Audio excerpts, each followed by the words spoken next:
Hola, esto va a ser un tutorial de Lightroom muy rápido, no soy un experto, esto es básicamente para gente que casi es la primera vez que está abriendo el programa y viendo qué pinta tiene.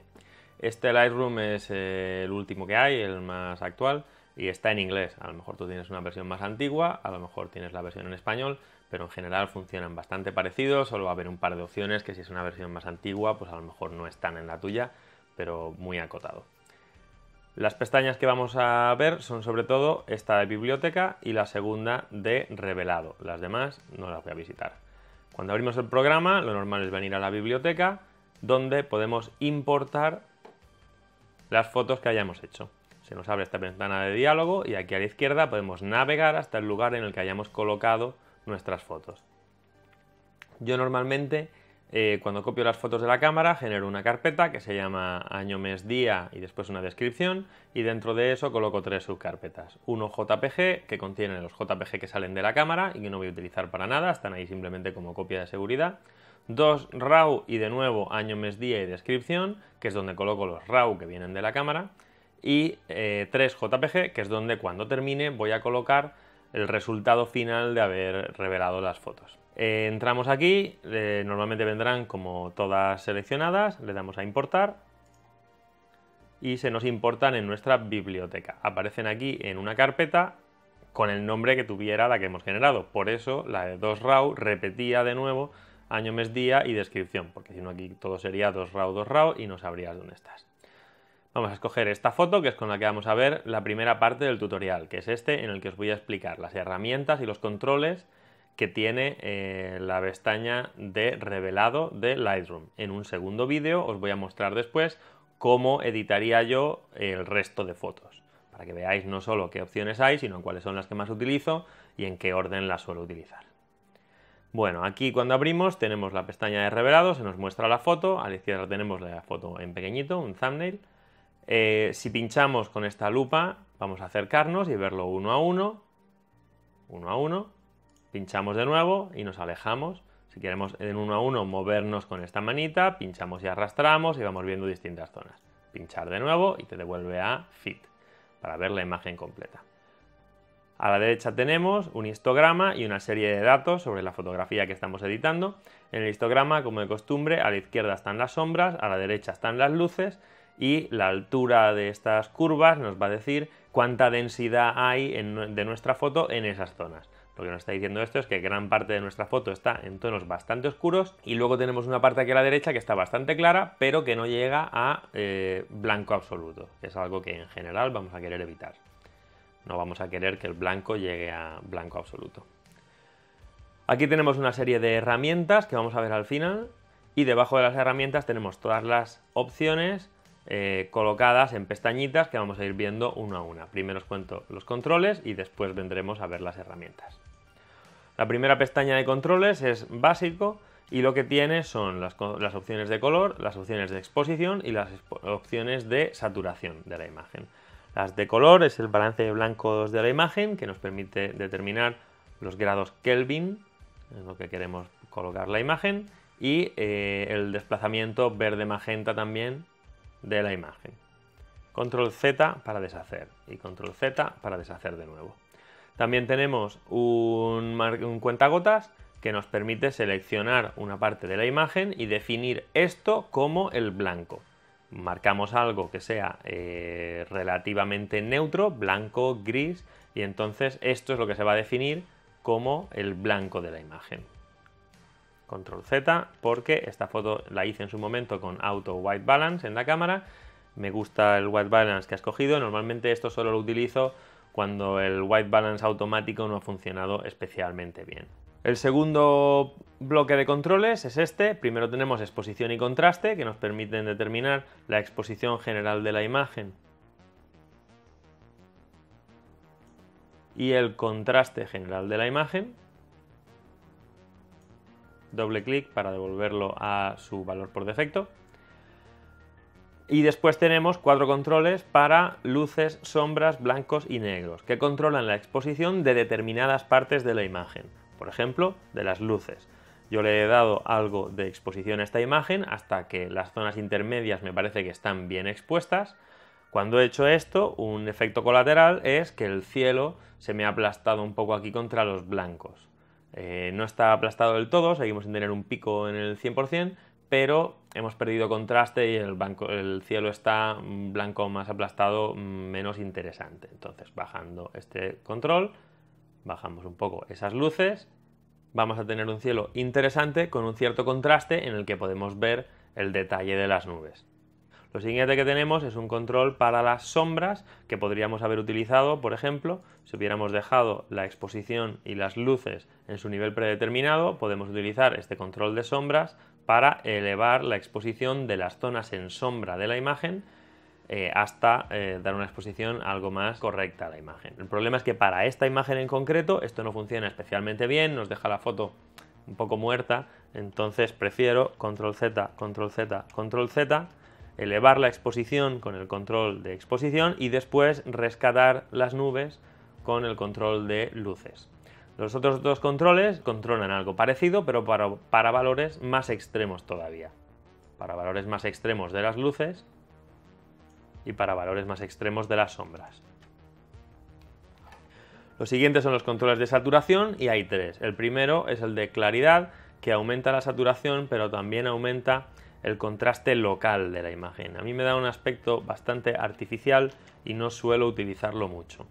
Los otros dos controlan la saturación, pero con algoritmos levemente diferentes. El de Vibrance, que no sé cómo se llama en español, cuando aumentamos la saturación, las zonas más iluminadas de la imagen ganan también saturación. Mientras que con el control de saturación, cuando aumentamos la saturación, casi todo se va a las zonas medias de la imagen y las zonas más iluminadas ganan algo de saturación, pero bastante menos.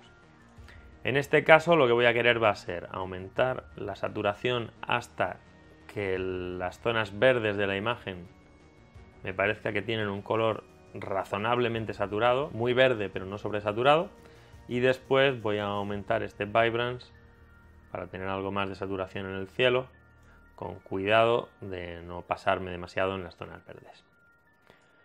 Bueno, la siguiente pestaña es esta de curva de tonos. Tiene dos modos, uno con controles y otro con puntos. Nunca utilizo el de controles. Si vengo a esta pestaña es para trabajar con los puntos y en realidad no vengo casi nunca. A esta pestaña solo vengo cuando con los controles normales de exposición, luces, sombras, blancos y negros no he conseguido una curva de tonos que me guste. Si quiero hacer algo más detallado en alguna zona de la imagen, pues puedes venir aquí y hacer una curva con todos los puntos que necesites para conseguir exactamente la respuesta tonal que estás buscando. También es muy fácil en este caso estropear la imagen y bueno, si puedo hacerlo con los controles de arriba, normalmente aquí no entro. El siguiente panel es este de tono, saturación y luminosidad. Aquí podemos tocar el tono de alguno de los colores independientemente de los demás. Por ejemplo, podríamos coger los tonos verdes de la imagen y traerlos hacia el amarillo para darle un tono más otoñal a esta imagen. Estamos haciendo que los verdes se vayan a amarillo, pero los azules no han cambiado, los azules están igual que estaban. Doble clic para devolverlo a su valor por defecto. O en saturación podemos, por ejemplo, aumentar la saturación de los azules para, de nuevo, darle más interés a la zona del cielo. O en luminosidad podemos bajar la luminosidad de los azules, de nuevo, para darle más interés al cielo. Con esto afectamos solo a las partes de una imagen que sean de un color en particular. Esta pestaña tiene tres modos. Este modo HSL, que nos presenta las mismas herramientas en estos tres paneles. La de color, que lo que hace es, para cada color, nos presenta exactamente los mismos controles, pero los tres controles de un mismo color. En este caso tenemos el tono, la saturación y la luminosidad de los tonos azules, o de los tonos verdes, o de los tonos naranjas, etc. Esta herramienta yo la suelo utilizar así, en el modo de HSL. La saturación la toco muy a menudo, el tono a veces y la luminosidad a veces. La pestaña de Split Toning, que no sé cómo se llama en español, la vamos a ver en la siguiente foto, en esta de aquí, así que lo veremos en el siguiente vídeo, porque para esta imagen este control no hace nada interesante, no tiene sentido verlo ahora. La siguiente pestaña es la de detalle, que nos permite hacer dos cosas, añadir enfoque y añadir reducción de ruido a nuestra imagen. El enfoque lo que hace es aumentar el contraste local para hacer como si la imagen fuera más nítida. El problema que tiene es que da una sensación bastante artificial. Yo lo suelo dejar siempre en el nivel estándar, que es este 25, y no tocarlo. Lo siguiente es la reducción de ruido.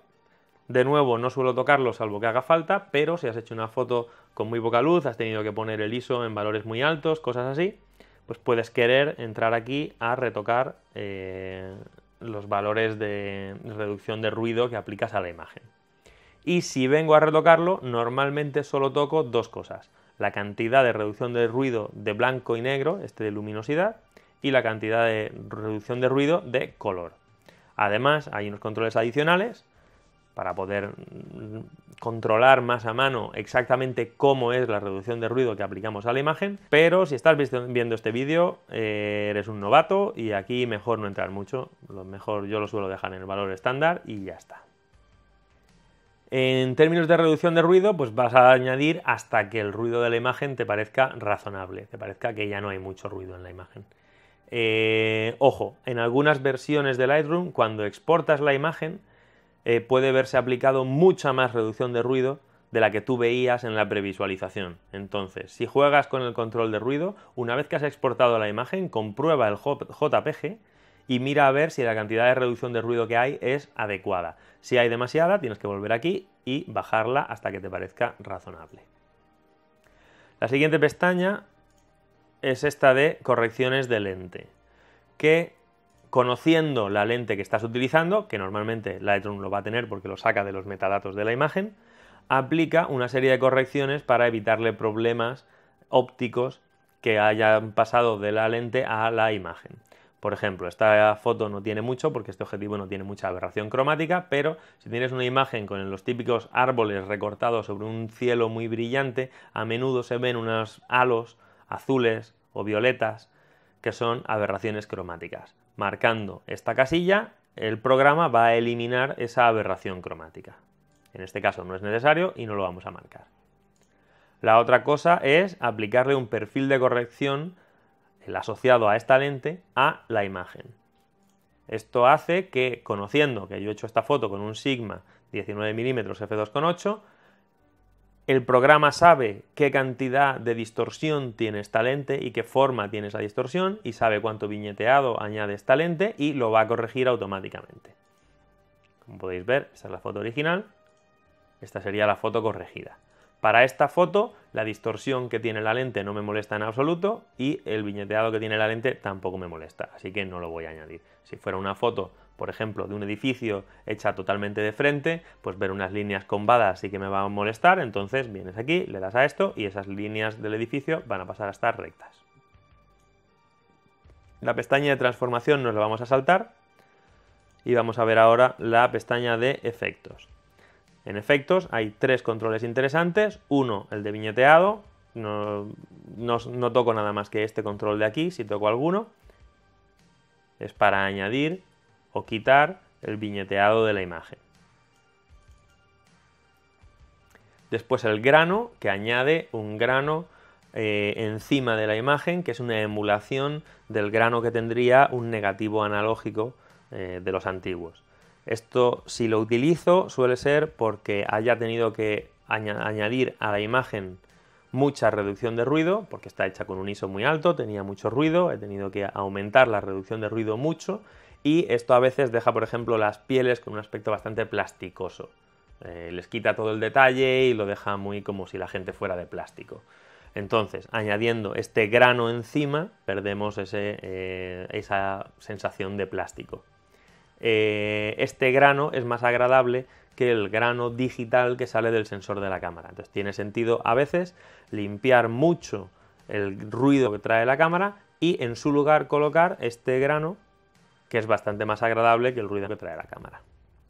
La otra opción que tenemos en esta pestaña es la de dehaze, que no sé cómo se llamará en español, quitar bruma o algo así, que lo que hace es eliminar la bruma de la distancia que tenemos en nuestra foto. Aunque yo en realidad cuando toco este control normalmente suele ser más para venir hacia la izquierda y añadir cierta profundidad a la imagen. Vale, pues estos son todos los controles. La última pestaña nos la vamos a saltar también, la de calibración de cámara, no hace falta. Estos son los controles. Además de todo esto tenemos las herramientas, que son estas que están aquí arriba.